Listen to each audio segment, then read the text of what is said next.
Please like and subscribe the channel. Hello hi welcome back. This is Raj Kamal. Good morning to all of you. सबसे पहले तो जिन्होंने कल paper दिया है उनको मैं कॉन्ग्रेचुलेट्स करता हूँ अच्छे एग्ज़ाम जाने के लिए। और साथ के साथ जो भी कैंडिडेट्स आज एग्ज़ाम में अपीयर होंगे यानी 22 तारीख वाले में, उसको मैं धन्यवाद देना चाहूँगा कि आप अच्छे से एग्ज़ाम में बैठें। बेस्ट ऑफ लक और बढ़िया एग्ज़ाम को करें। एग्ज़ाम में कोई टफनेस नहीं है।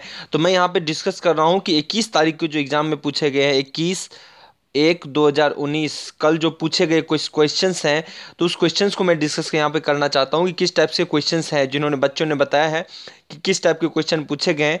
तो चलिए हम कोशिश करते हैं कि स्टार्ट करें। घबरा ही नहीं। मैं एक चीज़ और फिर से बताऊं, आप लोग आराम से पेपर दें। पेपर बहुत ही सिंपल आ रहे हैं, लेकिन तब भी कुछ क्वेश्चन 1 2 4 आ जाते हैं, तो आप क्या कर सकते हैं? आप कुछ भी नहीं कर सकते हैं, लेकिन आप एकदम कूल माइंड होकर पेपर को दें। चलिए क्वेश्चन हम डिस्कस करते हैं। पहला क्वेश्चन पूछा गया है। क्वेश्चन कह रहा है कि ट्रांसफॉर्मर, सॉरी, ये पहला ही क्वेश्चन कहा गया है।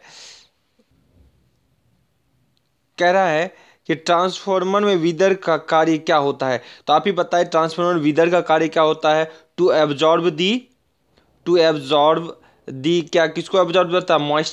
मॉइस्चर को एब्जॉर्ब करता है। तो ट्रांसफार्मर में जो है, हिंदी में भी बताता हूँ, इंग्लिश में बताता हूँ। हिंदी में मॉइस्चर को यानी आर्द्रता, नमी को सोखने के लिए बीजदर का प्रयोग करते हैं। इसमें सिलिका यानी इसके कलर्स भी होते हैं, आपको पता होना चाहिए कब कौन सा कलर होता है। तो चलिए पहले क्वेश्चन को मैं डिस्कस कर देता हूँ। ठीक है, तो पहला क्वेश्चन ये था। कुछ भी नहीं है, बहुत सिंपलेस्ट क्वेश्चन आ रहा है। दूसरा क्वेश्चन पूछा गया है, ऑटो ट्रांसफार्मर में कितनी वाइंडिंग होती है? आप ही बताएं। सिंगल वाइंडिंग होती है यहाँ पे। ऑटो ट्रांसफार्मर में वन वाइंडिंग होती है, एक ही वाइंडिंग होती है। क्लियर है?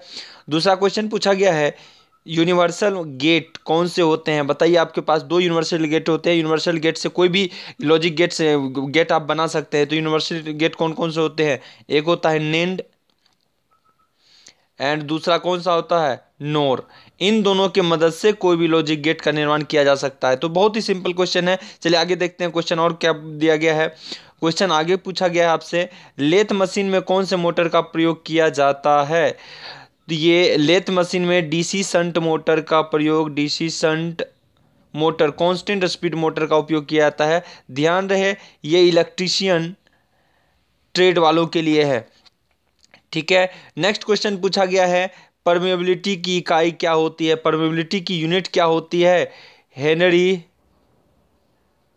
पर मीटर। क्या होता है? हेनरी पर मीटर आपका होता है परमेबिलिटी की इकाई। चलिए आगे देखते हैं फिर क्या क्वेश्चन पूछा गया है। फ्लोरेसेंट, ये 21 तारीख का क्वेश्चन है। 21/1/2019 में जो भी शिफ्ट 1 शिफ्ट 2 अलग अलग बच्चों से क्वेश्चन में डिस्कस करने के बाद मुझे मिला है ये सब प्रश्न, तो मैं आपके सामने लेके आया हूँ। चलिए क्वेश्चन कह रहा है, फ्लोरेसेंट ट्यूब में कौन सी गैस होती है? तो आप ही बताएं। उसमें एक जो होता है फ्लोरेसेंट के अंदर क्या होता है, चूंकि ये एक मीडियम ऐसा हो जो कंडक्ट कराए, तो एक होता है मरकरी का वेपर, क्या होता है? Hg वेपर होते हैं। और साथ के साथ आर्गन गैस भी होते हैं, इनर्ट गैसेस भी यूज किए जाते हैं, और Hg का वेपर भी यूज किए जाते हैं। तो ध्यान रहे इस चीज के बारे में। नेक्स्ट क्वेश्चन पूछा, एंड का सिंबल क्या होता है? कौन सा होता है? एंड गेट का बताइए आप ही सिंबल कौन सा होता है? तो एंड, AND, देखें आप एंड का सिंबल कैसा होता है? ये जो डी आपको दिख रहा है ना लास्ट में, उसके जैसा बना देना है। ये है एंड गेट का सिंबल। तो बहुत ही आसान क्वेश्चन पूछ रहे, ज्यादा टफनेस नहीं है क्वेश्चन में। आप आराम से करें, आप जाके तो शांत माइंड करें और जाके एग्जाम में दें। क्वेश्चन नंबर 9 क्या कह रहा है आपसे? देखिए, एक डेसिमल सिस्टम को यहाँ दिया हुआ बाइनरी में कन्वर्ट करना है, यानी 101 को बाइनरी, यहाँ 101 लगता होगा। ये तो देखने में भी ऐसा लग रहा है कि बाइनरी को ही बाइनरी में, लेकिन नहीं, डेसिमल। ये देखिए 10 दे दिया है, तो डेसिमल सिस्टम को आपको किस में कन्वर्ट करना है? बाइनरी में। तो क्या करेंगे ऐसे कंडीशन में? 101 होता था, हम इसको क्या करते थे? इस तरीके से बांटते थे। पहले 2 से किया तो कितने हुए? 50। यहाँ कितना बचा? 1। फिर हमने 2 से किया, फिर यहाँ कितने बचे? 25। यहाँ कितना बचा?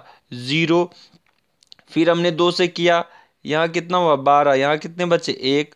फिर हमने 2 से किया, यहाँ कितने बचे? 6। यहाँ क्या बचा? 0। फिर हमने 2 से किया डिवाइड, तो कितने आए? 3 दूनी 6, बचा क्या? 0। फिर हमने 2 से किया तो एक मर्तबे लगा, लेकिन बचा है क्या यहाँ पर? 1।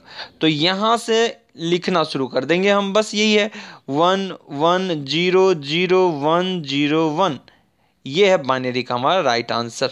ओके गाइस, चलिए आगे देखते हैं। बखोल्ज रिले पूछा गया है किस सिद्धांत पर कार्य करता है। देखिए बखोल्ज रिले में आप ही जानते हैं कि ये कंजर्वेटर और ट्रांसफार्मर टैंक के बीच में लगे होते हैं। ये कंजर्वेटर और ट्रांसफार्मर, ये ट्रांसफार्मर है हमारा और ये कंजर्वेटर है, और विदर वाले सिस्टम यहाँ पे लगे होते हैं मान लीजिए। तो ये इसी में बखोल्ज रिले लगे होते हैं, यहाँ पे बखोल्ज रिले होते हैं इन बिटवीन कंजर्वेटर एंड आपके ट्रांसफार्मर।